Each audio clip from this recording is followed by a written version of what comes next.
Gandhi said there were 7 things that were going to destroy us. Wealth without work.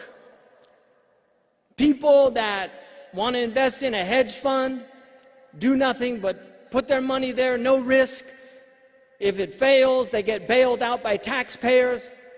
This has to end, and the only way it can end is by a populace that's vigilant, a citizenry that actually reads and knows what's going on. And that's why entertainment and dumbing people down and keeping them from thinking about these things, as long as that continues on, as long as people are more concerned about what's going on the reality television show they're obsessed with, or who won this, that, or the other game, as long as they're entertained by those things, the wolves out there are going to keep eating the sheep. Wealth without work, pleasure without conscience. We live in a society where sexuality now has become a technique. You buy a book to learn how to become a good lover. There's websites now for cheaters.com, where married couples can find other married couples that want to commit adultery. What's happened to our society, people? You can't sit around and just think these things are normal. These are terrible signs. Pleasure without conscience, without thinking of the repercussions of what happens when you pursue pleasure without any moral compunction. Knowledge without character, going to Yale, Harvard, getting these degrees, and then robbing people blind and laughing about it. Enron, the smartest men in the room. That's what happened in Enron. They were laughing about the money they were robbing from old people. There's transcripts of their phone calls, laughing about grandmas that were losing their shirts, paying for the high cost of energy in California because they were being completely robbed blind by immoral people. Commerce without morality is an extension of business of character, knowledge without character. Commerce without morality. The foundation of Islam is character. إِنَّمَا بُعِثْتُ لِأُتَمِّمَ مَكَارِمَ الْأَخْلَاقِ. I was only sent to perfect character. That's the foundation of our religion, inculcating character.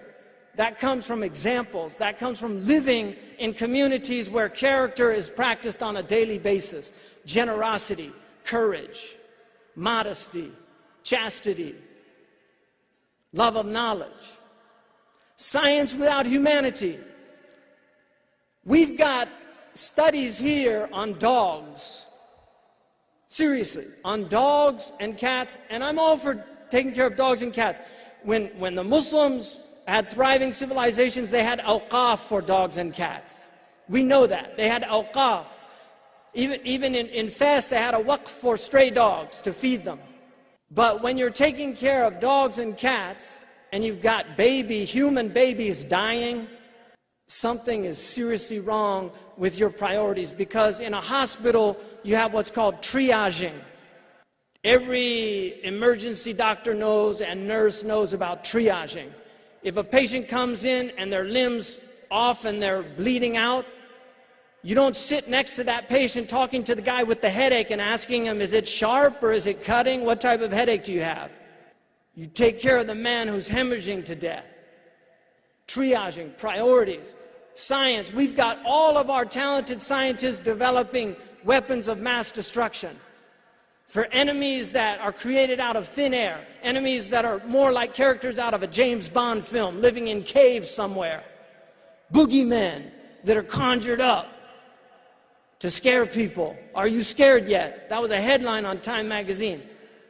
We need our scientists to actually be in the pursuit of excellence, not for profit, not for the Nobel Peace Prize. Fi sabilillah.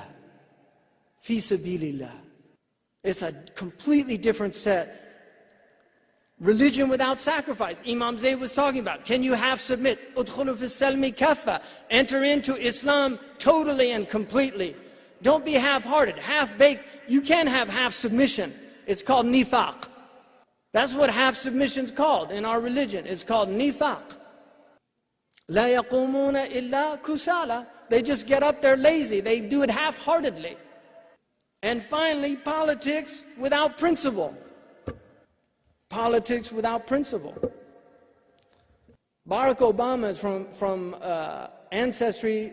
His father was from Kenya.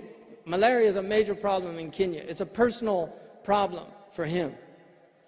But when you're in a political machine that eats at principle, when you can't speak the truth because you're so afraid of what the spin doctors are going to do, Fox News will turn everything upside down. And so will ABC and CBC and NBC and all of the other ones.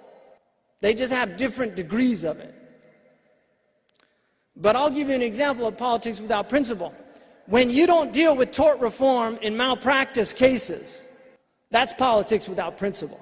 Because the tort lawyers in this country are so powerful, they don't want caps on malpractice suits, which raises up the cost of everything. It forces doctors to do unnecessary procedures, which elevates the cost of health care, but they don't want to talk about that because it's politics without principle. Instead of looking at the principle, and we have an apology to the people of Athens.